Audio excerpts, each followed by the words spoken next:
Nada habló Moisés tocante al sacerdocio. Y esto es aún más manifiesto si a semejanza de Melquisedec se levanta un sacerdote distinto, no constituido conforme a la ley del mandamiento acerca de la descendencia, sino según el poder de una vida indestructible. Pues se da testimonio de él: tú eres sacerdote para siempre, según el orden de Melquisedec. Queda pues abrogado el mandamiento anterior a causa de su debilidad e ineficacia, pues nada perfeccionó la ley, y de la introducción de una mejor esperanza por la cual nos acercamos a Dios. Y esto no fue hecho sin juramento, porque los otros, ciertamente, sin juramento, fueron hechos sacerdotes, pero Jesús, con el juramento del que le dijo: juró el Señor y no se arrepentirá, tú eres sacerdote para siempre, según el orden de Melquisedec. Por tanto, Jesús es hecho fiador de un mejor pacto. Y los otros sacerdotes, llegaron a ser muchos, debido a que por la muerte no podían continuar. Mas Jesús, por cuanto permanece para siempre, tiene un sacerdocio inmutable, por lo cual también puede salvar perpetuamente a todos los que por él se acercan a Dios, viviendo siempre para interceder por ellos. Porque tal un sacerdote nos convenía: santo, inocente, sin mancha, apartado de los pecadores y hecho más sublime que los cielos, que no tiene necesidad cada día, como aquellos sumos sacerdotes, de ofrecer primero sacrificios por sus propios pecados, luego por los del pueblo, porque esto lo hizo una vez para siempre, ofreciéndose a sí mismo. Porque la ley constituye sumos sacerdotes a débiles hombres, pero la palabra del juramento, posterior a la ley, al Hijo, es perfecto para siempre. Ahora bien, el punto principal de lo que venimos diciendo es que tenemos tal sumo sacerdote, el cual se sentó a la diestra del trono de la majestad en los cielos, ministro del santuario y de aquel verdadero tabernáculo que levantó el Señor y no el hombre. Primero tenemos que hacer una breve reflexión respecto del porqué del sacerdocio, el porqué de los sacerdotes, cuál es su necesidad. En muchas religiones existen los sacerdotes, y en la religión judía también existía el sacerdote, la figura del sacerdote, pero además no era una figura aislada, no era una figura separada, sino que era la figura del sacerdote y del sacerdocio una parte de la revelación de Dios. La idea de sacerdocio y de sacerdote siempre viene asociado a la idea de sacrificio, siempre viene asociado a la idea de representatividad. El sacerdote, según la ley de Moisés, era aquella persona que en representación del pueblo había de presentarse todos los días ante la presencia de Dios para ofrecer sacrificios por los pecados. El sacerdocio siempre se asocia con el tema de los pecados y la expiación. Si no hubiera pecado, no habría necesidad de sacerdotes. Sin embargo, la Biblia nos enseña y da por hecho que los sacerdotes están allí precisamente por nuestra condición pecaminosa, porque no podemos acercarnos a Dios, porque no podemos tener una íntima comunión con Dios a causa de que somos pecadores. Y el pecado es una de las enseñanzas fundamentales, esenciales de la Biblia, y que además no requiere de una gran racionalización, porque nosotros en nuestra propia experiencia lo constatamos todos los días, en todos los momentos. pecado como aquella ofensa, aquella disconformidad, falta de conformidad con la de Dios. El pecado como aquella manifestación de una naturaleza corrompida. ¿Están haciendo otra cosa? Los pecados no son el problema.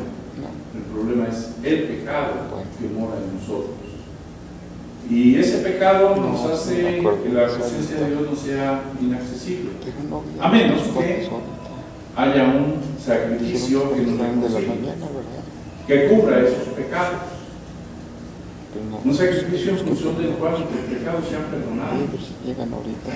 Y entonces, en la fe, en la enseñanza de la Biblia del Antiguo Testamento, el sacerdote y los sacerdotes eran figuras pedagógicas que enseñaban, que anticipaban, que apuntaban hacia el verdadero sacrificio, hacia el verdadero sacerdote, hacia la verdadera expiación de los pecados que habría de cumplirse en Cristo.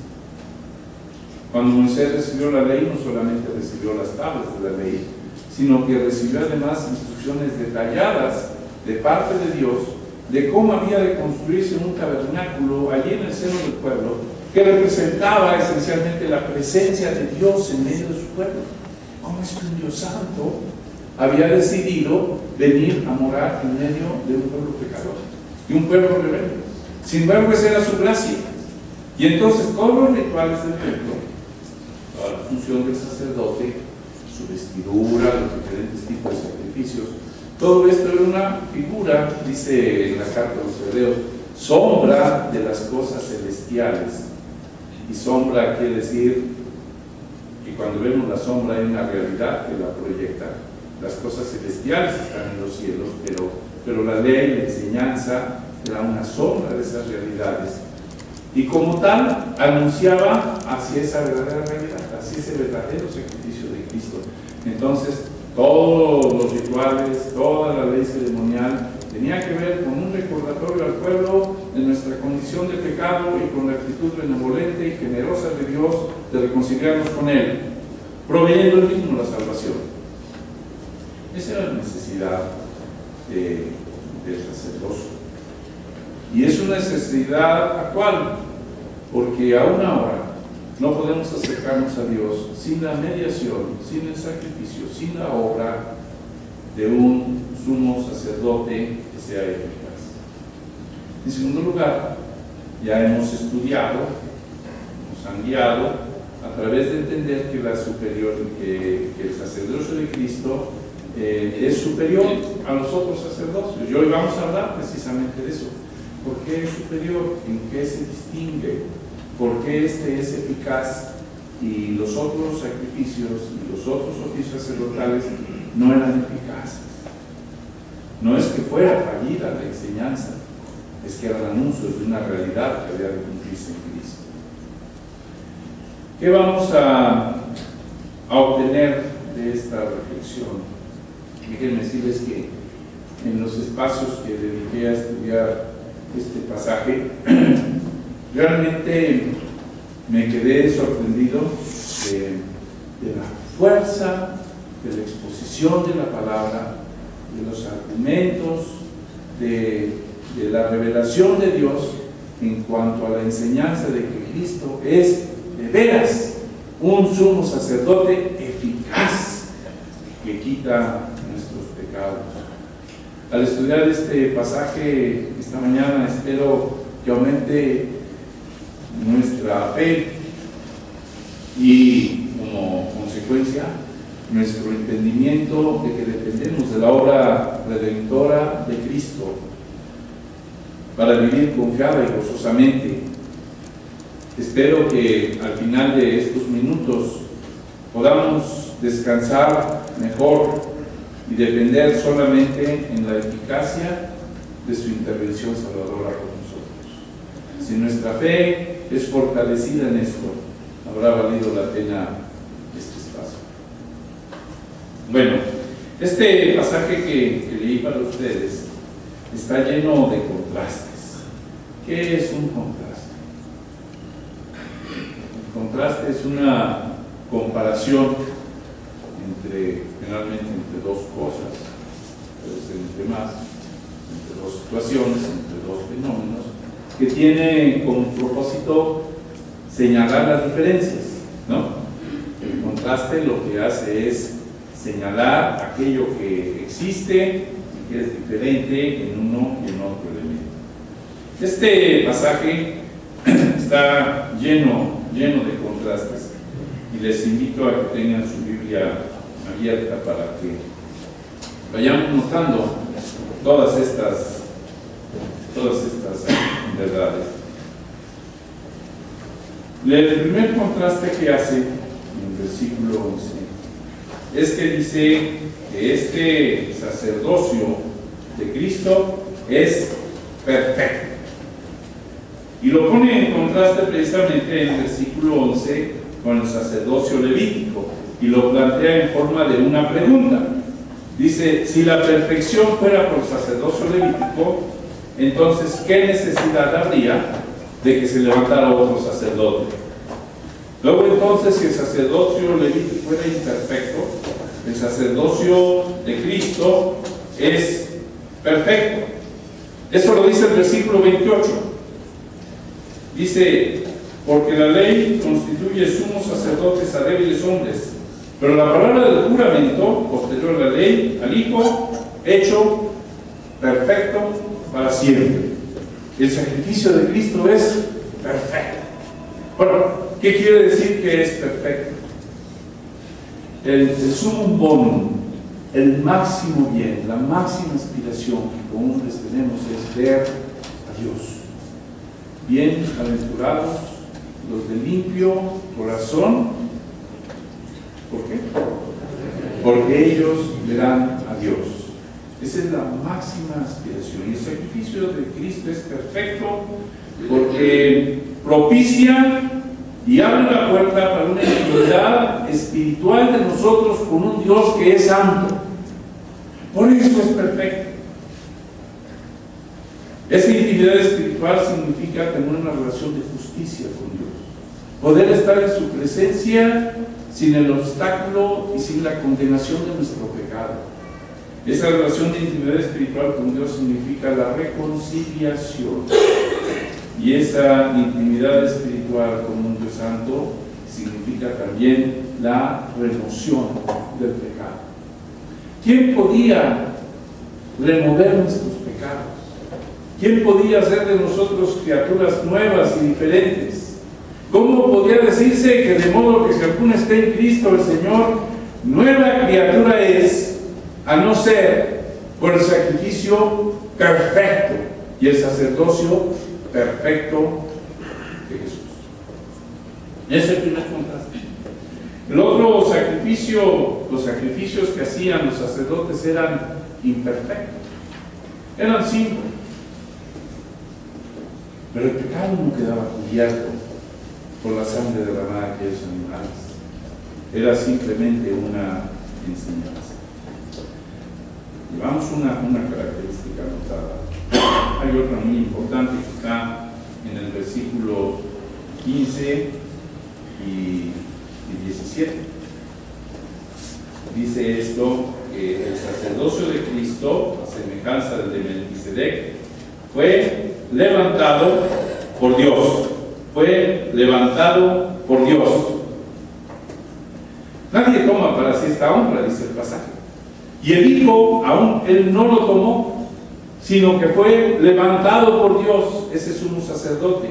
Y el versículo 17 dice que Dios da testimonio de esto diciendo: tú eres sacerdote para siempre, no a la manera de Moisés, sino de una manera diferente, única, irrepetible, a la manera de Melquisedec.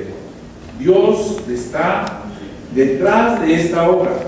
Dios designa a Jesús como el gran sumo sacerdote.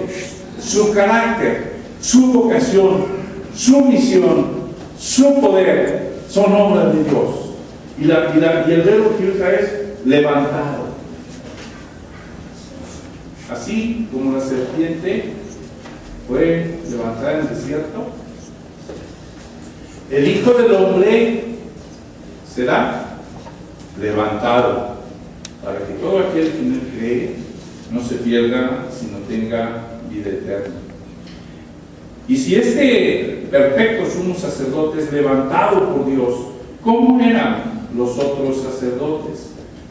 Dice el versículo 16 en este contraste: este que fue levantado por Dios no fue constituido conforme a la ley del mandamiento acerca de la descendencia.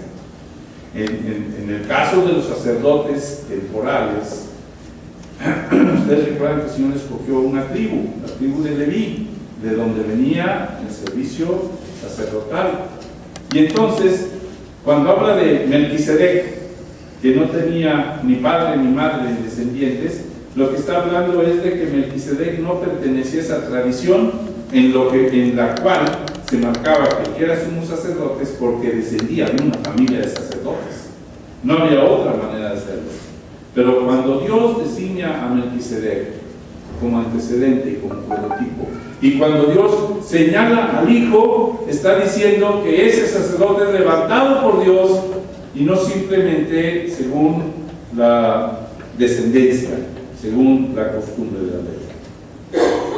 Dos argumentos: es perfecto y dos, es levantado por Dios. El tercer argumento que presenta aquí, versículo 16, dice que este sacerdote, que no fue levantado acerca de descendencia, su sacerdocio está basado en el poder de una vida indestructible. En el poder de una vida indestructible. El Salvador que tenemos, el sumo sacerdote que tenemos, es uno que tiene una vida indestructible, que venció la muerte, que la muerte fue incapaz de retenerlo, que el Santo de Dios no vio corrupción, por cuanto era imposible que la muerte le retuviera. La vida indestructible de Cristo. Esa es la base de nuestro sacerdote, de nuestro verdadero sacerdote. Y dice el versículo 25 que dado que ese ministerio está basado en una vida indestructible, dice el versículo 25, por lo cual Él también puede salvar perpetuamente a los que se acercan a Dios, viviendo siempre para interceder por ellos. Eso es maravilloso. Saber que nuestro Salvador vive para siempre. ¿Y para qué vive para siempre? Para interceder por nosotros. Entonces, ese es el tercer contraste que hace el pasaje, y el contraste que hace es contra un sacerdocio débil. Versículo 18. Queda pues abrogado el mandamiento anterior a causa de dos cosas: de su debilidad y de su ineficacia. En contraste, el sacerdocio de Cristo, que está basado en una vida indestructible, se menciona el sacerdocio que estaba basado en hombres débiles a quienes Dios constituía como sumos sacerdotes, según dice el versículo 28. La ley constituye sumos sacerdotes a hombres débiles. Y dice el versículo 18 que además era ineficaz. Era ineficaz. Y aquí es importante decir que no es que el sacerdocio de Leví fuera fallido. El sacerdocio de Leví cumplía su propósito, nos instruía, nos acercaba a Cristo. Pero como en un pasaje dice, la ley nunca hizo perfecto a nadie. Nadie puede salvarse por la ley. La ley tenía un propósito de enseñarnos y de instruirnos respecto del carácter de la salvación de Dios, representada y simbolizada a través de todas estas ceremonias, pero cumplida cabalmente en Cristo. Perfecto, levantado por Dios, basado en el poder de una vida indestructible. Pero hay más. Dice en el versículo 20 y en el versículo los siguientes, dice que este sacerdocio fue hecho con juramento, que Dios juró por cosas que es imposible que él no cumpla, que él había de ser sacerdote para siempre. Juró el Señor, y luego dice otra cosa, y no se arrepentirá. Los decretos, la voluntad, el propósito salvífico de Dios es totalmente claro, contundente. Juró el Señor. Dice que los hombres juran por cosas, por seres superiores a ellos. Pero ¿por quién había de jurar el Señor? Juró por sí mismo y no se arrepentirá. El sacerdocio de Cristo, la caridad del sacerdote bajo el cual nos acogemos a su misericordia, es un sacerdocio que fue jurado por el Señor. Y el versículo 28, otra vez, que es una especie de resumen de todo esto, dice: la ley constituye sumos sacerdotes a débiles hombres, pero la palabra del juramento posterior a la ley al Hijo, hecho perfecto para sí. Dice que los sacerdotes en el versículo 21 fueron hechos sacerdotes sin juramento, pero el Hijo por el juramento de Dios. Además, este sacerdocio está garantizado por Jesús, dice el versículo 22, que Jesús es hecho fiador, es hecho garante de un mejor pacto. Muchas veces hacemos contratos, pactos, acuerdos, y en algunos de ellos siempre se pide alguna garantía, algún fiador, algún bien que responda en caso de que alguna de las partes, sobre todo la que recibió el beneficio, no cumpla. En este caso, ¿quién es el garante de esa promesa? Dice que Cristo es hecho garante. En contraste con los otros sacerdocios que sencillamente eran un anuncio, una proclamación. Luego el versículo 24 nos da características sorprendentes. En primer lugar dice que este sacerdocio permanece para siempre. Es permanente, es definitivo. En contraste con el otro sacerdocio, en el versículo 23, que dice que estaba basado en hombres frágiles y mortales, que morían y ejercían por un tiempo, y era necesario que se nombrara otro sacerdote. El sacerdocio de Cristo, en el versículo 24, dice que permanece para siempre.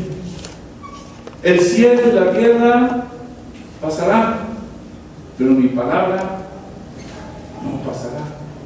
La obra de Cristo permanece para siempre, pero dice más, es inmutable. El sacerdocio de Cristo es inmutable. No es algo que permanece para siempre y cambia, sino que se mantiene inalterable en su carácter. Conserva su propósito original, conserva la intencionalidad de Dios, conserva la garantía de Dios. Hermano, tenemos un Dios que ha jurado y no se arrepentirá. Tenemos un sacerdote que es garante de un mejor pacto. Tenemos un sacerdocio que es para siempre, pero además de ser para siempre, de ser eterno, es inmutable. Este nuevo pacto no es temporal ni provisional, sino permanente y eficaz, que garantiza con seguridad aquello para lo que fue establecido, o sea, el perdón de los pecados y conducir a los hombres a la intimidad, con Dios.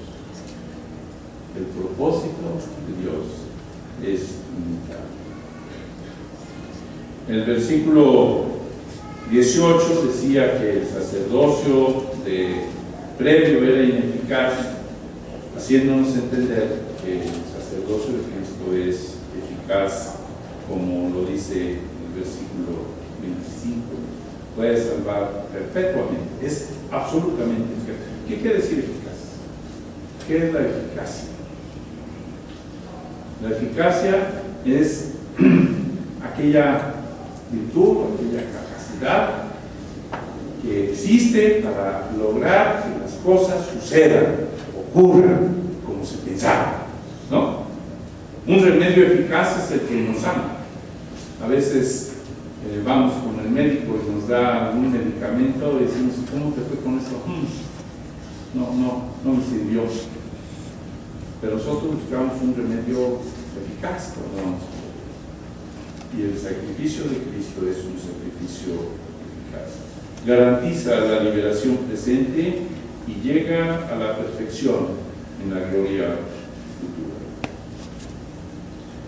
El versículo 19 habla de la nueva esperanza. Dice que se abrogó lo anterior por la debilidad, por la ineficacia, pero que introduce y nos introduce a una mejor esperanza. Y dice el capítulo 6, en el versículo 18, este pasaje es impresionante. Dice que Dios juró, y es imposible que Dios mienta. Y fíjense cómo dice el 6, 18. Tenemos un fortísimo consuelo los que hemos acudido para asirnos a la esperanza delante de nosotros. ¿Qué papel juega la esperanza en nuestra vida? ¿Qué tan importante es tener esperanza? ¿Podemos prescindir de ello? ¿Podemos vivir sin esperanza? No, ¿verdad? Esa sería una vida desastrosa. Siempre tenemos esperanza. Y la esperanza no es sencillamente una aspiración abstracta. La esperanza siempre se refiere a cosas concretas. Los estudiantes que están en la universidad y batallan y trabajan y van a clases, ellos saben que va a llegar un día en que van a graduarse, van a llegar a lograr lo que quieren. Cuando los padres tenemos hijos y los vemos chiquitos y vamos viviendo todo ese proceso, es porque tenemos una esperanza. Y la esperanza es que estos seres queridos se conviertan en personas capaces, llenas, productivas, ricas, realizadas en ese sentido. Siempre tenemos esperanza. El que esté enfermo tiene la esperanza de curarse. El que no tiene trabajo tiene la esperanza. Y esa esperanza justifica su esfuerzo para tener un trabajo. Vivimos siempre con esperanza. Y aquí dice que esta esperanza está puesta delante de nosotros. La esperanza que Dios pone no es una esperanza que nosotros formulamos, no es una esperanza que nosotros fabricamos, no es una esperanza a la que nosotros aspiramos. Dice que Dios pone delante de nosotros una esperanza. Es una esperanza válida. Es una esperanza que si viene de Dios, ciertamente se va a cumplir. Es una esperanza que no tiene y no depende de nosotros siquiera. Es una esperanza que Dios ha prometido. Tan es así que el versículo 19 del capítulo 6 dice: esta esperanza la tenemos como segura y firme ancla del alma. El alma está anclada y esa ancla penetra hasta dentro del velo, donde Cristo entró por nosotros como precursor, como el que va adelante, según este sacerdocio especial de Melquisedec. Y para terminar, porque el pasaje es muy rico, volviendo al capítulo 7, en el versículo 26, dice: tal sumo sacerdote nos convenía. Tal sumo sacerdote nos convenía.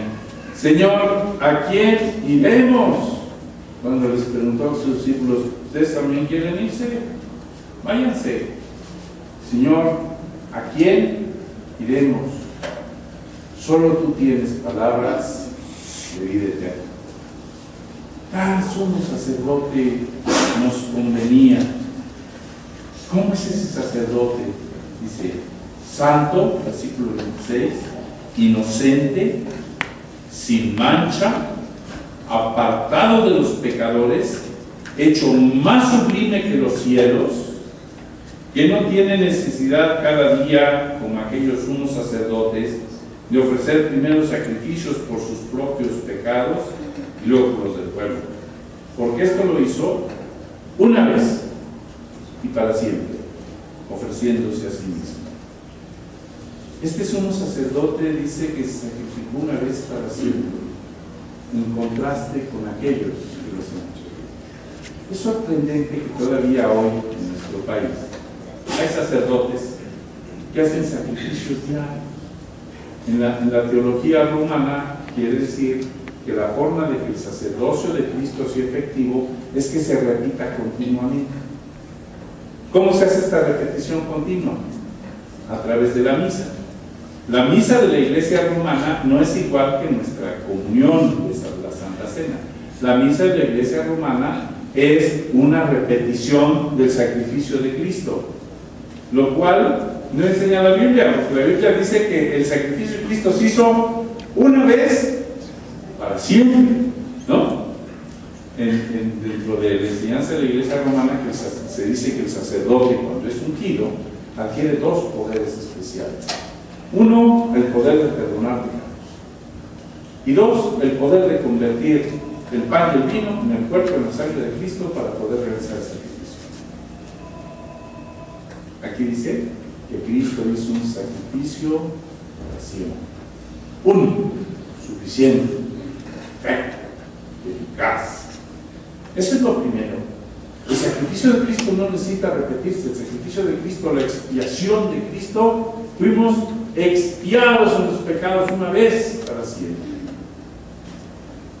En segundo lugar, dice, no necesito ofrecer sacrificios por sí mismo.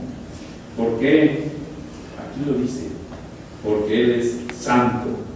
Santo quiere decir en armonía cabal con la naturaleza de Dios, apartado para Él, inocente, sin pecado, sin mancha.